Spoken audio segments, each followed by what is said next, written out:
Japan is a nation often associated with safety, discipline, and predictability. For decades, it has stood as a symbol of social order, a place where violent crime is rare and public spaces are trusted. That reputation made what happened on December 26, 2025 even more shocking.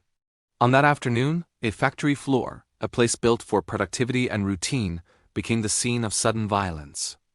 A man armed with a knife and a chemical spray attacked workers, leaving at least 15 people injured, and forcing an entire nation to confront an unsettling truth.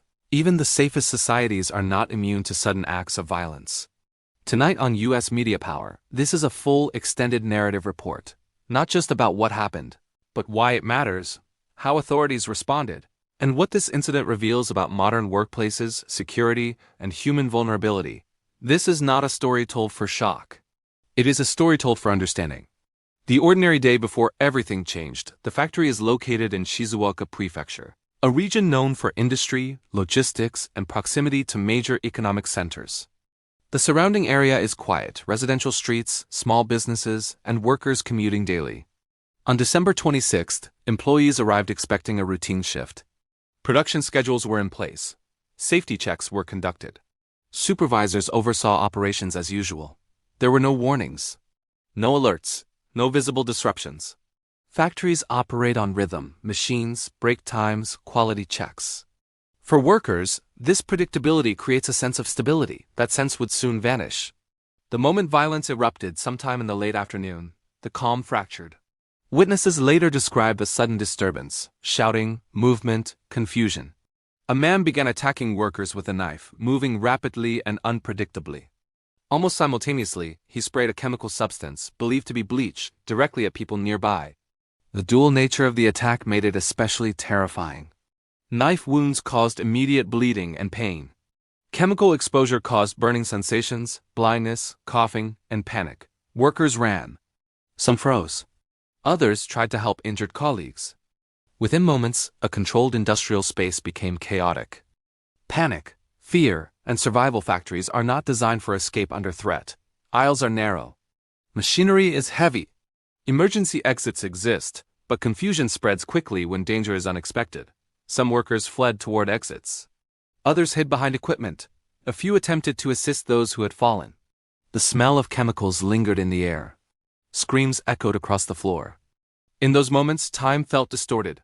Seconds stretched into eternity.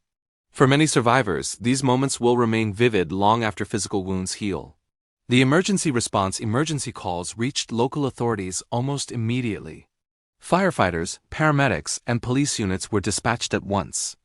Responders faced a complex scenario: multiple injured victims, potential chemical exposure.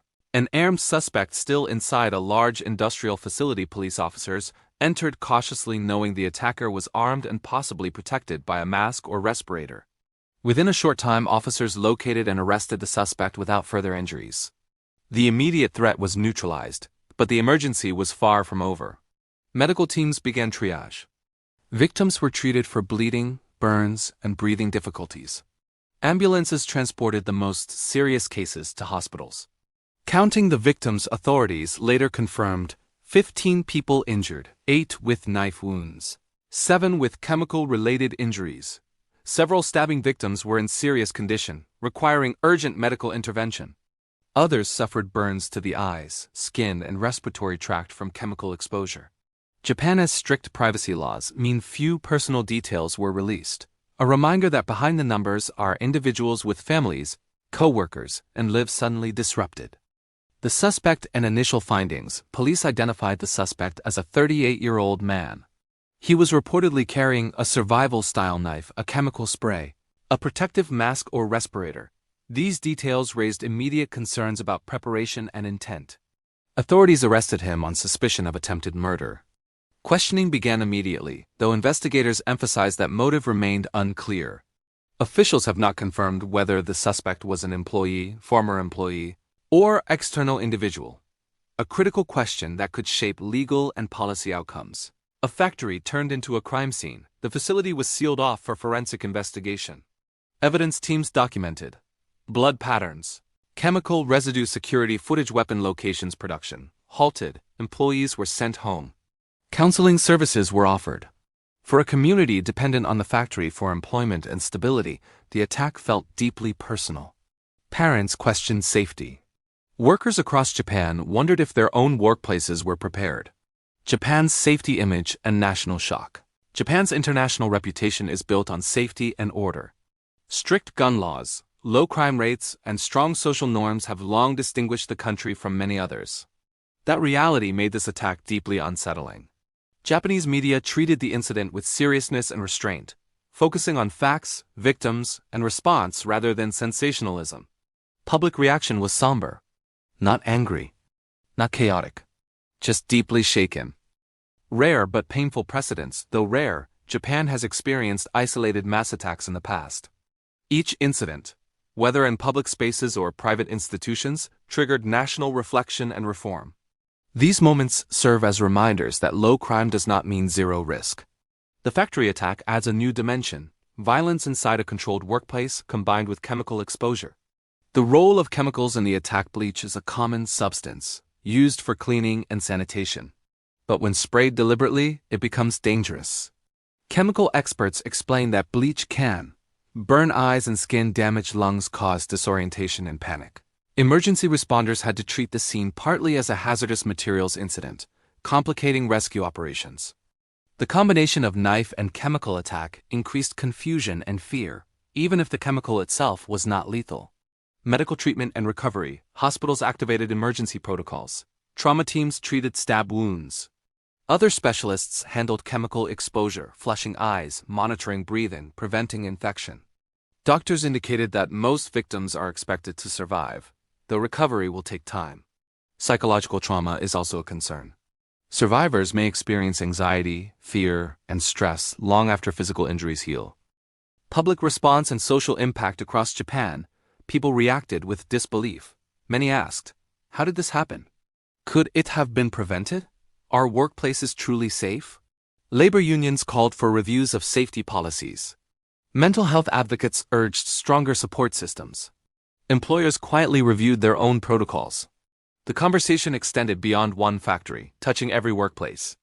Government statements and reassurance: officials emphasized that the suspect was in custody. There was no ongoing threat. Investigations were underway. At the same time, authorities acknowledged the need for review.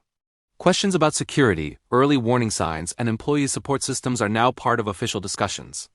Workplace security in the modern era: experts say modern workplaces are designed to prevent accidents, not violence. Factories focus on machinery safety, fire prevention, chemical handling. Few prepare for human threats. This incident is prompting discussions about threat reporting systems, de-escalation training, emergency lockdowns, mental health monitoring, not to create fear, but preparedness. Mental health and early intervention: while motive remains unknown, experts stress that violence rarely comes without warning signs. Workplace stress, isolation, and unresolved conflict can escalate if support systems fail.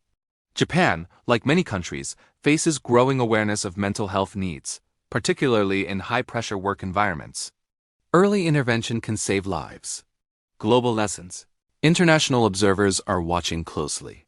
If violence can erupt inside a Japanese factory, one of the safest environments imaginable, then no workplace is completely immune. Governments, corporations, and workers worldwide are asking, are we prepared? Do we listen to warning signs? Do we value mental health as much as productivity? The human stories behind the numbers: 15 injured workers represent 15 interrupted lives. Families waited anxiously. Coworkers replayed moments of fear. Managers faced responsibility and regret. Factories can reopen, machines can restart, trust takes longer. Legal process and what comes next: investigators continue questioning the suspect. Prosecutors will decide formal charges. Courts will eventually weigh evidence. The factory will likely reopen under new safety measures. But the broader conversation about security, mental health, and preparedness will continue long after headlines fade. A sobering reminder: this attack reminds us that violence does not announce itself. It can appear suddenly in familiar places, among ordinary people. Japan's response, calm, methodical, compassionate, reflects its strength as a society. The challenge now is learning, adapting, and preventing future tragedies. This has been an extended international special report from U.S. Media Power. We remain committed to responsible journalism, focused on facts, context, and humanity. Thank you for watching. Stay informed.